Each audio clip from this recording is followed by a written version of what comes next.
नमस्कार, स्वागत है आप सभी का हमारे इस खास पेशकश बोल मुंबई बोल में। मैं हूं संजय मिश्रा। देश की आर्थिक राजधानी में कई मुद्दों को लेकर सियासत गरमाती है, लेकिन जब मामला आता है हिंदू मुस्लिम का, जब मामला आता है उत्तर भारतीयों का, तो ये और भी ज्यादा तूल पकड़ने लगता है। हम मुंबई के उस आज़ाद मैदान में पहुंचे हैं जहां से अपनी आवाज़ समय समय पर कई संगठन बुलंद करती है, चाहे वो किसी भी राजनीतिक दल के हों।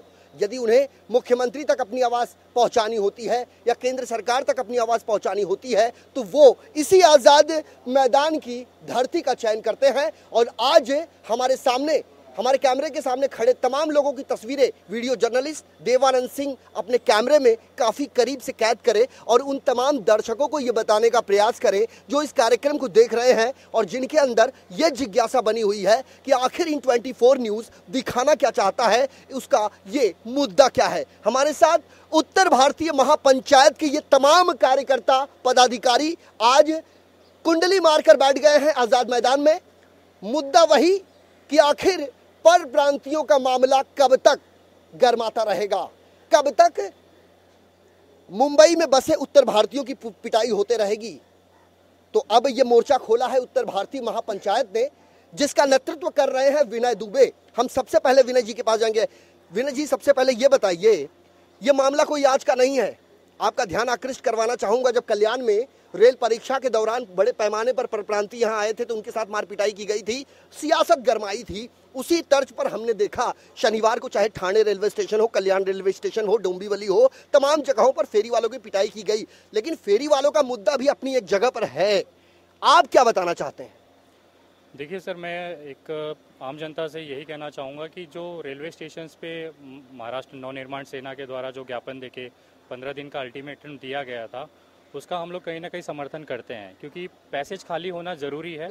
ये मुंबई कर के लिए भी बेहतरीन है, सबके लिए है, लेकिन वो खाली करने का जो तरीका है वो हमारी जो आपत्ति है उस पर है। हम लोग सिर्फ इतना चाहते हैं कि जो भी सिस्टम के तरीके से जो संविधान बनाया गया है बाबा साहब आम्बेडकर के द्वारा, उस संविधान के तहत कानूनी प्रक्रिया के तहत वो पैसेज खाली कराया जाए, न कि कानून हाथ में लेके फेरी वालों को मारपीट करके उनका सामान फेंक के। बिल्कुल, भारतीय लोकतंत्र में कायदा व सुव्यवस्था बरकरार रहे, इसके लिए एक व्यवस्था बनाई गई है और तमाम लोगों को, चाहे वो किसी भी पार्टी से बिलोंग करते हो, उन्हें कानून हाथ में लेने का कोई अधिकार नहीं है, किसी पर हमला करने का कोई अधिकार नहीं है। उसके लिए पुलिस प्रशासन है, अलग अलग एजेंसियां हैं जो सही तरीके से जांच कर अपना रिपोर्ट न्यायालय के समक्ष पेश करती हैं। लेकिन यहाँ पर अब तो कानून भी हाथ में लेने की कवायद शुरू हो गई है। एक आम आदमी अपने आप को कैसे सुरक्षित महसूस करेगा? सर, सुरक्षित तो यहाँ पे सभी हैं, लगभग मुंबई पुलिस जब तक तत्पर है तब तक हमें कोई चिंता या शंका की बात नहीं है। लेकिन 20 लोग 25 लोग मिलकर एक आदमी को मारते हैं या उसका सामान तोड़ते हैं, ये गंभीर विषय है।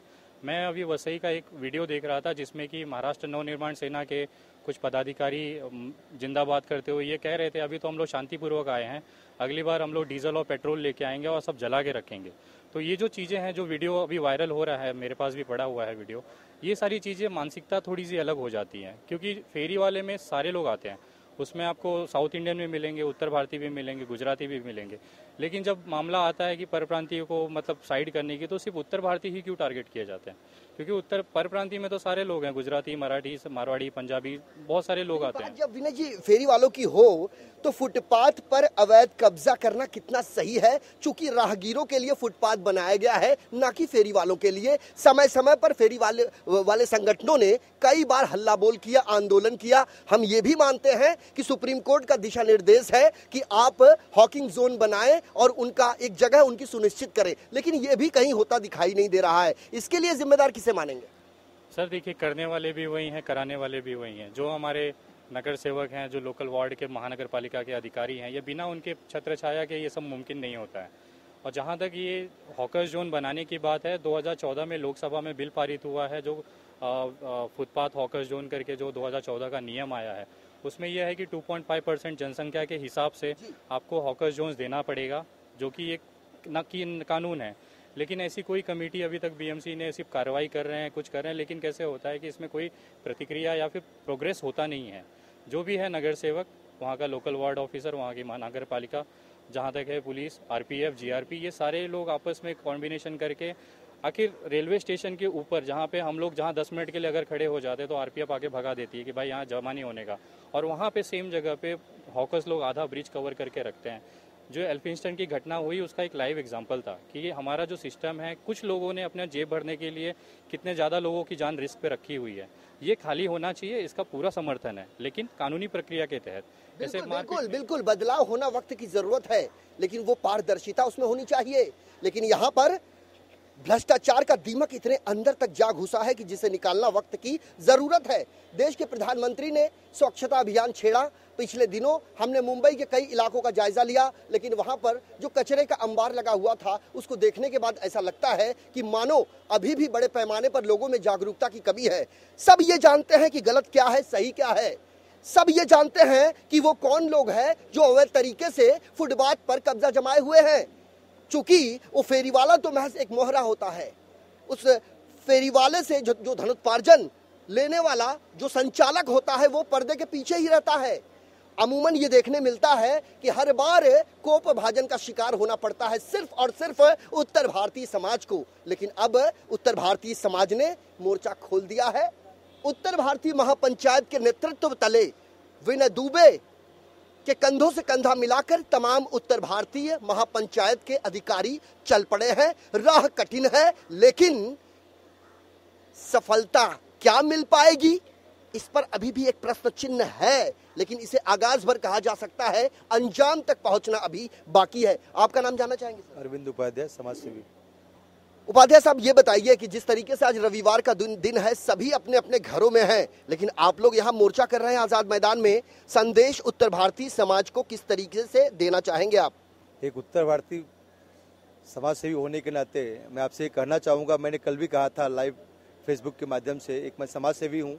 सबको विदित है कि मैं आज मुंबईकर हूँ और मुझे बहुत प्राउड फील करता हूँ कि मैं मुंबईकर हूँ। महाराष्ट्र ने हमें बहुत कुछ दिया है। महाराष्ट्र हमारी मौसी है, उत्तर प्रदेश हमारी माँ है, और उत्तर प्रदेश माँ मौसी में बहुत बहुत अच्छा आपने देखा होगा। शिवाजी महाराज का अगर राजतिलक करने अगर बनारस से पंडित आ सकता है, तो महाराष्ट्र के लोग आज बनारस में भी रहते हैं। अगर वही चीज़ उत्तर भारतीय भी शुरू करें तो ये उचित नहीं होगा। आज बाबा साहब अम्बेडकर का इतना बढ़िया संविधान हमारे महाराष्ट्र पूरे हिंदुस्तान के लिए बनाया गया, उसका पालन करना चाहिए, न कि अपने हाथ में कानून लेके करना चाहिए। आज हमारी हिंदुस्तान की सबसे अच्छी पुलिस महाराष्ट्र की पुलिस और खास करके मुंबई की पुलिस को हम लोग बहुत सम्मान देते हैं। उनका बहुत सहयोग में हम लोग सबको मिलता है। आज अगर वो उनका सहयोग नहीं, सवाल भी तो उठता है पुलिस पर। बिल्कुल उठता है, मगर कुछ राजनीतिक पार्टियां अपना समाज राजनीति सेकने के लिए वो सब प्रश्न चिन्ह खड़ा क्रिएट करती हैं। मैं यही कहना चाहूँगा उत्तर प्रदेश के जितने हर पार्टी के नेताओं से, कल भी मैंने कहा था, आज भी पुनः आप सबके माध्यम से मिश्रा जी कहना चाहूँगा, मैं आपका अपना ही हूँ और हमारे बारे में शायद आपको पता नहीं होगा।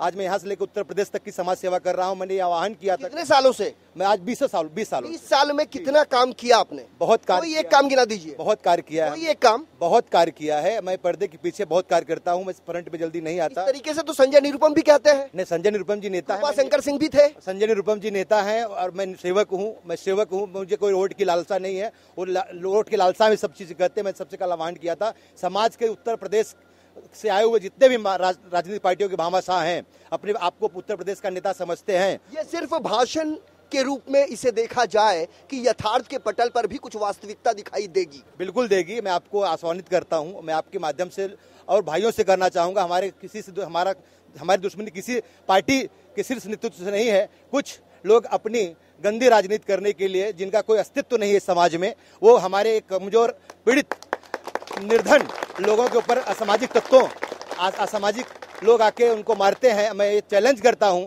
आपके माध्यम से, एक समाज सेवी होने के माध्यम से। उनको ये पता है कि आज कोई समाज का शीर्ष नेतृत्व को उनको हाथ लगाने की औकात नहीं है। अगर उनकी छोटा सा एक गरीब पानीपुरी वाला, सेव पूरी वाला, मिठाई वाला, आपने सेंट्रल रेलवे की बात की, मैं वेस्टर्न रेलवे पर रहता हूँ, जुहू से। सर आपको रोकना चाहूंगा, समय की काफी कमी है, संक्षेप में एक जवाब दे दीजिए।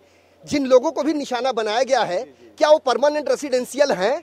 बिल्कुल है। क्या उनके पास आधार कार्ड है? बिल्कुल। तो क्या वो टैक्स पेयर हैं? बिल्कुल हो सकते हैं, क्योंकि देखिए आपको पता हो सकते हैं और है में बहुत फर्क है। होंगे जरूर होंगे। बीएमसी आज अगर उसका काम गवर्नमेंट का है, महाराष्ट्र की गवर्नमेंट का काम है उसको चेक करना। बीएमसी को पावती फाड़ के लेते हैं।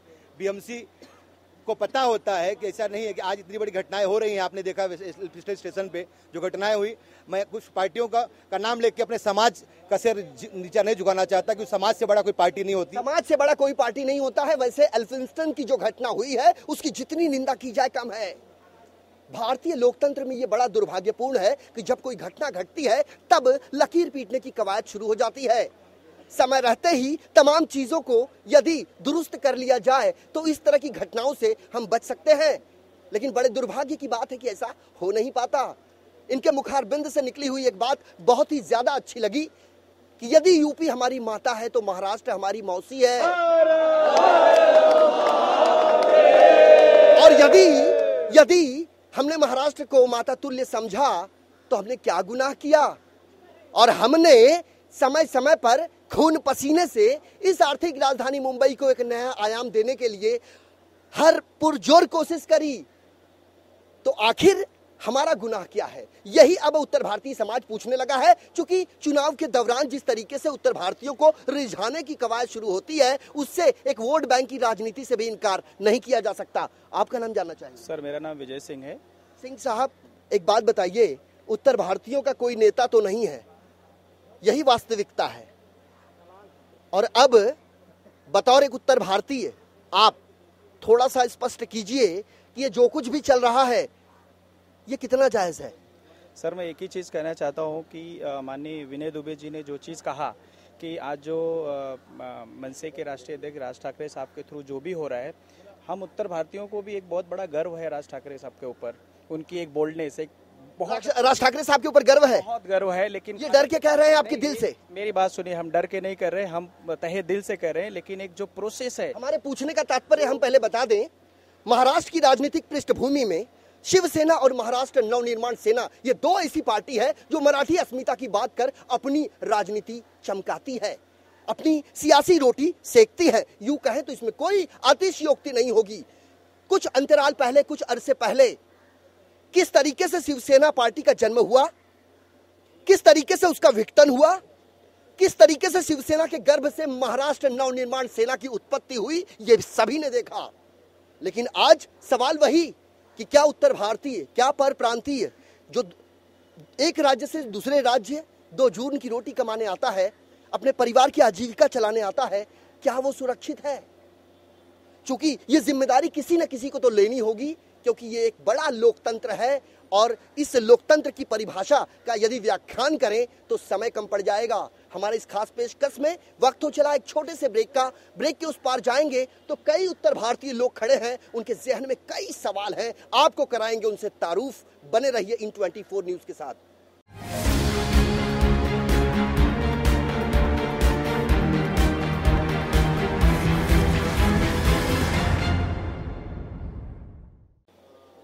ब्रेक के बाद हमारे इस खास पेशकश में आपका स्वागत है। ब्रेक पर जाने से पहले हमने उत्तर भारतीय महापंचायत के अध्यक्ष विनय दुबे की प्रतिक्रिया ली। आजाद मैदान में तमाम पदाधिकारियों और कार्यकर्ताओं के साथ वो अब आंदोलन की राह अख्तियार कर लिए हैं। मसला मुद्दा एक ही है कि पर प्रांतियों को बार बार निशाना क्यों बनाया जाता है। हमारे साथ यहाँ पर कई लोग हैं, आप अपनी बात पूरी कीजिए। यस, तो सर हमारी बात पूरी कंप्लीट नहीं हुई। हमने जो कहा चीज़ वो विनय दुबे जी ने बहुत अच्छी तरह से बताया उसको अच्छी तरह से। बस सवाल हमारा एक ही था कि जो चीज़ हो रहा है एक कानून के तहत होना चाहिए। जो दबाव एक हमारे उत्तर भारतीय के ऊपर 20-15 जन 20 जन आके सीधा उनके ऊपर अटैक करते हो, वही अटैक अगर जाके उस बीएमसी के ऊपर किया जाए, जो बीएमसी कानून के हिसाब से उनको जगह ना दिया जाए, तो शायद उसमें हम उत्तर भारतीय भी माननीय राज साहब ठाकरे का सपोर्ट करें। यही हमारा मेन मुद्दा है कि हम गरीबों को ना मारें, हम गरीबों को प्यार से अपने पास बुलाएं, और अगर हम उनको समर्थन ना करें तो हमारी कमी है। वैसे कानून हाथ में लेने का किसी के पास कोई अधिकार नहीं है। सूबे के मुख्यमंत्री देवेंद्र फडणवीस या फिर भारतीय जनता पार्टी के वो तमाम उत्तर भारतीय कार्यकर्ता समय समय पर जो दावे करते हैं, जो घोषणाएं करते हैं, उसके बाद उत्तर भारतीय समाज अपने आप को महफूज तो समझता है, लेकिन इस तरह की घटनाएं जो निंदनीय होती हैं वो बार बार घटती हैं। इन घटनाओं पर लगाम कब कसेगी, ये एक बड़ा सवाल है। आपका नाम? मेरा नाम बाबूलाल दुबे है। दुबे जी, एक बात बताइए, ये आज की जो उत्तर भारतीय महापंचायत का ये जो आंदोलन है, क्या ये आज भर के लिए है? सर ये आंदोलन तो चलता ही रहेगा, मगर मैं एक बात बोलना चाहूँगा छोटा सा है कि अभी मुंबई पुलिस इंडिया में नंबर 1 पुलिस मानी जाती है सब चीज़ में। सिर्फ इंडिया में नहीं, एशिया में भी। एशिया में भी, राइट। कोई भी जगह पर अपनी मुंबई पुलिस रहती है तो किसी को डर नहीं रहता है। रात को 1 बजे भी लड़कियां वगैरह काम पे से आ सकते, कोई टेंशन नहीं, जो कि दिल्ली में इसके अगेंस्ट है। 7-8 बजे के बाद ये होता है। फिर भी ये जो हो रहा है, आए दिन कभी भी झगड़ा मारपीट कानून हाथ में लिया जा रहा है, ये इनको पनिशमेंट क्यों नहीं मिल रहा है? अप्रत्यक्ष रूप से इनकी बात तो समझ में आ रही है कि यदि पुलिस चाहे तो 1 मिनट में सारे गैर कानूनी धंधे बंद हो जाए। यदि पुलिस चाह ले तो पुलिस स्टेशन की दहलीज पर ही फैसला हो जाए, न्यायालय की दहलीज तक वो मामला नहीं पहुंचे। लेकिन ऐसा हो नहीं पाता, क्योंकि जिस तरीके से एक गंदी मछली सारे तालाब को गंदा कर देती है, उसी तरीके से पुलिस महकमे में कुछ तथाकथित भ्रष्टाचारी बैठे हुए हैं जिनका जांच होना बेहद जरूरी है। और वो सद रक्षणाय खल निग्रहणाय का जो नारा है मुंबई पुलिस का, उस पर कहीं ना कहीं से बदनुमा दाग की भांति है। आपका नाम सर? डॉक्टर विनोद पांडे।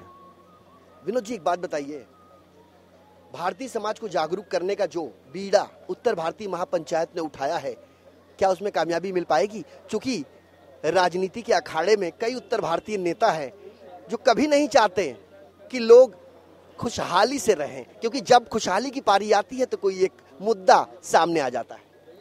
आपने जो प्रश्न किया है वो बहुत उचित प्रश्न है। बात यह है कि मैं यहाँ पे ये इस पंचायत से बहुत खुश हूँ, क्योंकि यह पंचायत राजनीतिक नहीं है, किसी भी पार्टी से संबंधित नहीं है। ये इन्होंने एक चिंगारी लगाया हुआ है जो लोगों के दिल में धड़क रहा है, और मैं तो आपको आश्वासन देना चाहता हूं कि आने वाले समय में यह चिंगारी एक विशाल विस्फोट का रूप लेगी। और वह दिन दूर नहीं है जब एक उत्तर भारतीय के मन में, उसके दिल में अपने लोगों के प्रति ये भावना निर्माण हो जाएगी कि हम लोग सब एक हैं और हमको इनका जो दुख दर्द है उत्तर भारतीयों का मिलकर दूर करना है। ये बात स्पष्ट है कि ठीक है कि जो हॉकर्स हैं, जो फेरी पे धंधा करते हैं, ये उचित नहीं है। लोगों को तकलीफ होता है, आने वाले जाने वालों के लिए ये तकलीफ की बात है, लेकिन बात यह है कि उसका उचित ढंग से इसका निवारण होना चाहिए। इसमें म्युनिसिपल का, इसमें सरकार का, इसमें नगर सेवक का, इसमें जनता का, इसमें हॉकर का, सबका सहयोग होना चाहिए। और ये कानून के ढंग से, न्याय रूप से इसका निवारण होना चाहिए। वैसे हम अपने तमाम दर्शकों को बता दें, जिस तरीके से मुंबई पुलिस के बारे में इन्होंने बताया, उसी तरीके से बृहन्मुंबई महानगर पालिका एशिया की सबसे बड़ी महानगर पालिका कही जाती है, जिसका सालाना आर्थिक बजट 37,000 करोड़ से भी अधिक का रहा है। और उस बृहन्मुंबई महानगर पालिका के मातहत आने वाले तमाम मनपा वार्डों में बैठे सहायक मनपा आयुक्तों की क्या ये जिम्मेदारी नहीं बनती कि उनके अंतर्गत आने वाले क्षेत्रों में जो अवैध फेरी वाले बैठे हैं उन पर कार्रवाई की जाए? लेकिन वो जब समझ में आता है तो हनुमान की तरह उन्हें याद आता है और वो कुठाराघात करने पहुंच जाते हैं। और वो व्यक्ति जो 2 जून की रोटी कमाने के लिए घर से निकला है, जिसका परिवार ये सोच रहा है कि सुबह का चूल्हा जला है तो क्या शाम का चूल्हा जल पाएगा, ऐसे लोगों पर जब मार पिटाई की घटना होती है तो दिल कचोट उठता है। और शायद यही कारण है कि उत्तर भारतीय महापंचायत जैसे एक संस्था को अब आगे आना पड़ा है। मैडम, आपका नाम? मेरा नाम पंकज सिंह है और मैं उत्तर भारतीय महापंचायत की राष्ट्रीय महिला अध्यक्ष हूँ। आप राष्ट्रीय महिला अध्यक्ष हैं। सबसे पहले तो ढेर सारी शुभकामनाएं जो आपने आंदोलन का जो ये रास्ता अख्तियार किया। लेकिन आपको बड़े संक्षेप में जरा बता दीजिए, उत्तर भारतीय समाज के प्रति आप क्या सोचते हैं? मेरा उत्तर भारतीय समाज के प्रति ये सोचना है कि समाज के लोग कहीं ना कहीं एकजुट नहीं है, जिसके कारण उनके ऊपर ये अत्याचार हो रहा है। अगर आज समाज के लोग एकजुट हो जाते तो शायद ये अत्याचार नहीं होता। और जैसे कि मैं ये बोलूँगी कि मनसे की पार्टी जो ये काम कर रही है वो बहुत गलत काम है। उनको ये कानून हाथ में लेने का कोई तुक नहीं है। राज ठाकरे साहब से कोई सवाल करना चाहेंगे? हाँ, मैं करना चाहूंगी। मुझे ये पूछना है ठाकरे साहब से कि अगर जब वो सिर्फ यूपी वालों को ही क्यों इतना टॉर्चर कर रहे हैं, क्या अपने पार्टी का नाम रोशन में लाने के लिए, जबकि उसको भी कमाने खाने का उतना ही हक है कि जितना उनको है। तो इसलिए मैं इसके विरोध में हूँ। अगर ठाकरे जी मुझे पर्सनली मिलेंगे तो मैं उनसे ये सवाल जरूर पूछूंगी कि क्या आप अपने कास्ट के लोगों को भी यही चीज ट्रीट करेंगे जो उत्तर भारतीयों के साथ कर रहे हैं? लेकिन फेरी वालों में तो उत्तर भारतीय समाज भी है, गुजराती भी है, मराठी भी है, तमाम मूल के लोग। लेकिन जितना उत्तर भारतीयों के साथ अत्याचार हो रहा है उतने अदौर कास्ट के साथ अत्याचार नहीं हो रहा। 2 आंख की बात इन्होंने करी है, यानी फेरी वाले अवैध तरीके से कब्जा जमाते हैं, लेकिन उनके ऊपर जो कार्रवाई की जाती है वो 2 आंख से होती है, पक्षपात के स्वरूप होती है। ये उत्तर भारतीय महापंचायत की राष्ट्रीय अध्यक्षा का आरोप है। आपका नाम? गोविंद पांडे। कितनी उम्र है आपकी? सर 23। 23 साल की उम्र में मोर्चे का एक हिस्सा बने हैं आप पहले ये बताइए, इस मोर्चे को किस रूप में देखते हैं आप? सर जी, मैं उत्तर भारतीय महापंचायत को बहुत तहे दिल से धन्यवाद देना चाहता हूँ कि जो पहली एक संस्था है जो उत्तर भारतीयों के लिए लड़ रही है। महाराष्ट्र नवनिर्माण सेना का मैं बहुत विरोध करता हूँ, और मैं युवा होने के नाते अगर कोई महाराष्ट्र की धरती पर अगर वीर पैदा हुआ है तो हमारे उत्तर भारतीयों में सबसे ज्यादा पैदा हुए हैं। अगर अब कोई भी उत्तर भारतीय को मारेगा तो हम भी उसको मारेंगे, ये हम पहला हमारा हाथ होगा। कानून हाथ में लेने का किसी को अधिकार नहीं है, ये जानते हैं आप? सर, कानून में लेने का अधिकार, हाथ में लेने का अधिकार तो नहीं है, लेकिन अगर हमको मार खाने का भी अधिकार नहीं है। कानून में ये नहीं लिखा हुआ है कि आप मार खाओ। अब हाथ उठेंगे तो हमारे भी हाथ उठेंगे, हमारा भी हक मिलेगा। वैसे महाराष्ट्र के मुख्यमंत्री देवेंद्र फडणवीस साहब को यह सोचना होगा, चूंकि गृह मंत्रालय का कोई मुखिया नहीं है और मुंबई पुलिस को ऐसी स्थितियों से निपटने के लिए नाको चने चबाने पर मजबूर होना पड़ता है। वो भी तो एक इंसान है। जब लाठियां भाजी जाती है तो ये नहीं पता चलता कि वो लाठी जिस पर चल रही है वो व्यक्ति कौन है। फर्क इतना है कि कायदा सुव्यवस्था बरकरार रहे, इसलिए पुलिस को भी उसमें लाठियां भाजनी पड़ती हैं। लेकिन उत्तर भारतीय समाज भी इतना ज्यादा पीड़ित हो चुका है कि अब उसने कह दिया है कि बस सब्र का बांध टूट चुका है। आपका नाम जानना चाहेंगे? राम आश्रय वर्मा। वर्मा साहब, थोड़ा सा आप भी प्रकाश डालिए, क्या कहना चाहेंगे? मैं कहना चाहता हूं, ये बंद करो अत्याचार। सरफरोशी की तमन्ना अब हमारे दिल में है, देखना है जोर कितना बाजुए कातिल में है। हमें जीने और जीने दें, जियो और जीने का नारा है, नहीं तो फिर हम करो और मरो पर उतर जाएंगे। वैसे भारत के प्रधानमंत्री नरेंद्र मोदी साहब कहते हैं सबका साथ सबका विकास।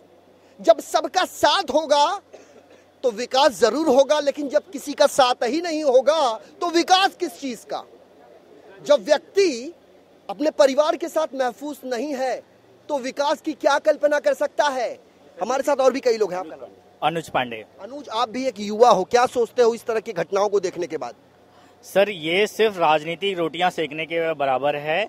इनका कोई अस्तित्व नहीं है, सिर्फ अस्तित्व जगाने के लिए ये सारा कार्य किया जा रहा है। अस्तित्व की इन्होंने बात करी है तो मैं अपने दर्शकों का ध्यान आकृष्ट करवाना चाहूंगा कि जब महाराष्ट्र नवनिर्माण सेना का उदय हुआ था तब कल्याण की घटना घटी थी, और उसके ठीक बाद जो चुनाव हुआ उसमें महाराष्ट्र नवनिर्माण सेना को बड़ी सफलता हाथ लगी थी। लेकिन आज दुर्भाग्य की बात यह है कि जब इस देश में मोदी नाम का एक सुनामी चला तो उसमें तमाम छोटे मोटे दल जो हैं वो उखड़ गए, कहीं दूर चले गए, और आज हाशिए पर खड़ी ये पार्टी अपनी नई राजनीतिक जमीन तलाशने पर जुटी हुई है। लेकिन क्या उसे उसमें सफलता मिल पाएगी?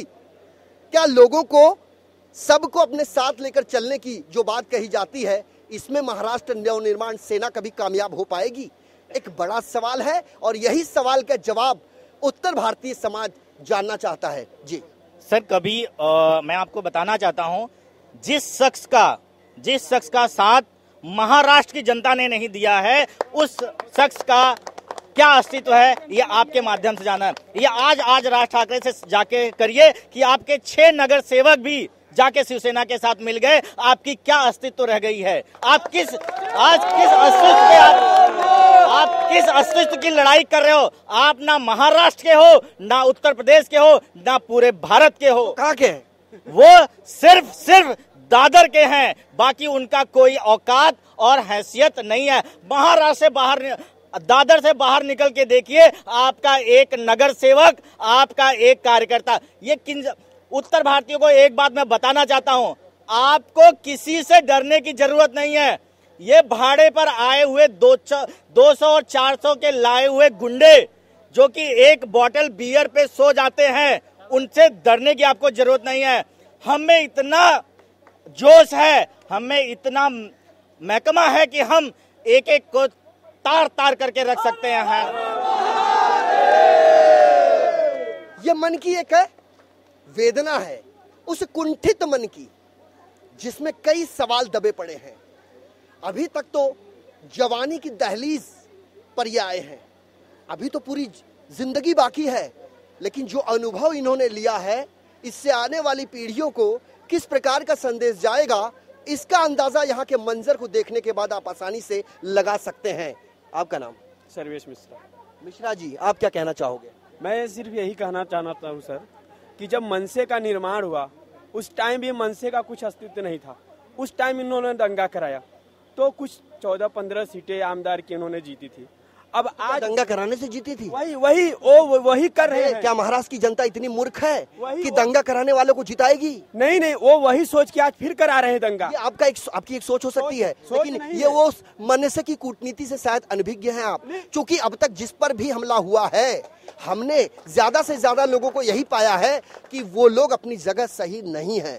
सर, चाहे वो शिवसेना हो चाहे मनसेना हो, दोनों का निर्माण कभी हुआ है। उन्होंने हर बार उत्तर भारतीय पर प्रांतियों का अपमान किया है। जब भी उन्होंने इसका अपमान किया है, यहाँ की जनता ने उनको थोड़ा सा, उनको जो मूर्ख जनता है उनको सपोर्ट दिया। वैसे ये सब शब्द है। जी, आपका नाम? सर, आनंद दुबेराज। आनंद साहब, बताइए, सब अपने अपने मन से अपनी अपनी वेदना को बाहर निकाल रहे हैं, आपके अंदर कितनी वेदना है वो जरा बताइए। सर, मैं कुछ चंद लाइनों से अपनी वेदना बताता हूं। जो आज हो रहा है महाराष्ट्र में, चाहे वो मनसे के द्वारा, किसी भी पार्टी के द्वारा, यहाँ राजनीति की रोटियां सेकी जाती हैं, तो मैं खाली चंद लाइनें द्वारा बताता हूं कि पृथक हर धर्म होता है, पृथक परिवेश होता है, पृथक हर धर्म होता है, पृथक परिवेश होता है, और पृथकता में रहे मिलजुल के यह उद्देश्य होता है। और जहाँ रहते हो हिंदू और मुस्लिम, सिख, ईसाई, जो समझे देश को अपना, उसी का देश होता है। क्या बात है, क्या बात है। वैसे इन्होंने जो बताया, सर्वधर्म समभाव की उपमा इसे दी जा सकती है। और सर, ये तो मैंने अभी जो हुआ उत्तर भारतीयों के लिए, उनकी तरफ से मैंने मनसे के लिए दिया है, और अपने उत्तर भारतीयों के लिए कहना चाहता हूं कि फूल बनकर जो जिया उसको यहाँ मसला गया। फूल बनकर, मैं सबके लिए कहता हूं कि फूल बनकर जो जिया उसको यहाँ मसला गया, और आदमी फौलाद के सांचे में ढलना चाहिए। और छीनता है हक तुम्हारा जब कोई उस वक्त, तो छीनता है हक तुम्हारा जब कोई उस वक्त, तो आंख से आंसू नहीं सोलह निकलना चाहिए। आंख से आंसू नहीं। आपका नाम क्या है? मैं पुरुषोत्तम यादव। समय की काफी कमी है, 10 सेकंड है आपके पास। मैं अपने उत्तर भारतीयों को संदेश देना चाहूँगा कि वो अपने दिल में किसी भी मराठी या किसी भी अन्य भाषियों के प्रति अपनी घृणा न लें, क्योंकि यही वो माटी है, यही वो धरती है जिसने हम उत्तर भारतीयों को यहाँ पर शरण दी, जगह दिया, और हम लोग यहीं से कमाए, आगे बढ़े और बहुत आगे बढ़े हैं। आज पूरे विश्व में उत्तर भारतीयों को जाना जाता है। तो मैं सिर्फ इतना ही कहूँगा कि ये महाराष्ट्र के लोग वही हैं जिन्होंने हमें अपनाया, अपना भाई समझा, अपने अगल बगल में रहने के लिए जगह दी। आज कुछ लोग, जिन लोगों का कोई अस्तित्व नहीं है, आज कुछ लोग हम लोगों के बीच में मन मुटाव डालना चाहते हैं, हमें घृणा, हमारे दिल में मराठियों के प्रति घृणा डालना चाहते हैं। मैं उनसे ये कहूँगा कि इस घृणा को अपने दिल में न लें। और ये आपकी बात समझ में आ गई है। कुल मिला के विवाद किसी मसले का हल कतई नहीं हो सकता। चलते चलते उत्तर भारतीय महापंचायत के अध्यक्ष, राष्ट्रीय अध्यक्ष विनय दुबे साहब से हम ये जानना चाहेंगे, किस तरह का ज्ञापन आप राज्य सरकार तक पहुंचाना चाहेंगे? ज्ञापन सर यही रहेगा कि जो हमारे लोगों के अंदर की असुरक्षा की भावना है उसको खत्म करें, प्रशासन व्यवस्था चुस्त दुरुस्त करें। 2000 जैसे पिछले सरकार ने गलतियां की, वो गलतियां ना करें, नहीं तो उत्तर भारतीय समाज सब देख रहा है, सब सुन रहा है, इनका बराबर से उनको जवाब दिया जाएगा। आने वाले दिनों में अगर इस तरह की घटनाओं की पुनरावृत्ति होती है तो उत्तर भारतीय महापंचायत का स्टैंड क्या होगा? महापंचायत रास्ते पे उतरेगी और उनको उन्हीं के हिसाब से जवाब दिया जाएगा जैसा वो कांड करेंगे। तो कुल मिला के जी, अब इसमें किसी भी उत्तर भारतीय कोई भी चीज के लिए डरेगा नहीं, सहेगा नहीं। जितना सहना था आज तक हम तो सह चुके हैं, अब इसमें कोई भी कोताही नहीं बरती जाएगी। जितना सहना था सह लिया, अब कोई कोताही नहीं बरती जाएगी। और ये समय रहते लोगों को समझना होगा कि राजनेता जो भी काम करते हैं, जिस नीति को अपनाते हैं, अपने पार्टी को मजबूत करने के लिए ही करते हैं। यथार्थ के पटल पर ऐसा कुछ भी नहीं होता। हमारे इस खास पेशकश में वक्त तो चला आपसे विदा लेने का। वीडियो जर्नलिस्ट देवानंद सिंह के साथ मुझे यानी संजय मिश्रा को दीजिए इजाजत। नमस्कार।